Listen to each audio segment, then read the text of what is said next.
I like to consume things, not always important things like water or schoolwork or vitamins. Silly things, nut butter, aka the best thing ever, Disney music about cold weather, or magazines on breathing and bellowing, words on pages.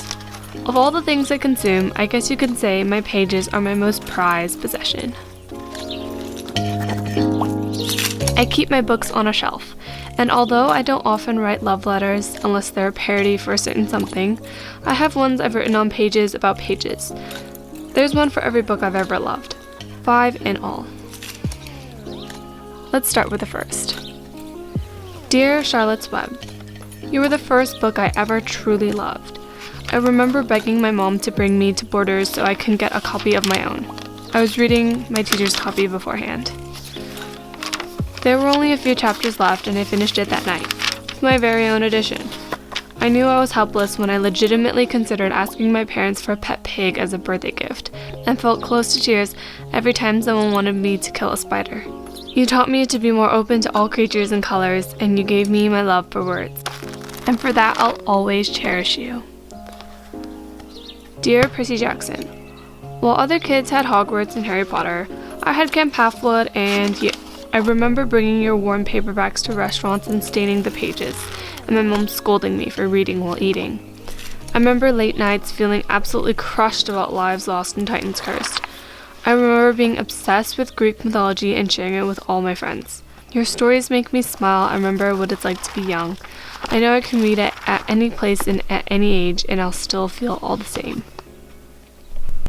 Dear the Clique Series, you were my guilty pleasure. With your petty and dramatic characters, I grew obsessed at first glance, and I mean obsessed. I discovered your existence when the trailer showed up while I was watching another Cinderella story. I was with a friend, and we both loved the outfits and the glamour and the everything.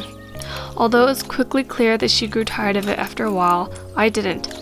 You consumed a few years of my life, and I was convinced I could be like Massey Block. She represented all the things I didn't know I wanted as a child. Fame, fortune, friends, and power. Or at least as much as the 7th grader has now that I realized. By the time, she was Queen Bee. Looking back, I almost feel bad for the shallowness you brought out of me. Regardless, there's no doubt of the importance you had on my childhood and growth. Dear Divergent, you weren't the very first young adult book I read, but you were one of the few that got me back into reading. I had a moment of meh when books just weren't my thing. You brought my love back with the idea of dystopians and being categorized with characteristics. There were a solid 2 years when I questioned if I was brave or honest or peaceful or smart or selfless. If I were given the choice, what would I choose? You made me think about myself when I didn't know who I was or what I wanted. Thank you. Dear The Fault in Our Stars, I didn't appreciate you the first time around. I didn't get it. You weren't interesting and didn't have dragons, and I dismissed you. But then I gave you another shot. The second time around, it felt like my whole life had a new meaning. Needless to say, you gave me an existential crisis before I even knew what an existential crisis was. When Hazel talks about reading a book and being filled with an evangelic zeal, I understood her because that's how I felt about you. I wanted all humans to read this, but I also wanted to keep you to myself.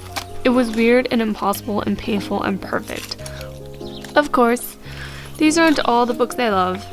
These are just the ones I'm ready to move on from. Not to say I don't love these anymore, but if you ask me what my favorite book is, the answer may not be here. However, there's no doubt for my love for these words on pages. Love, Alexandra.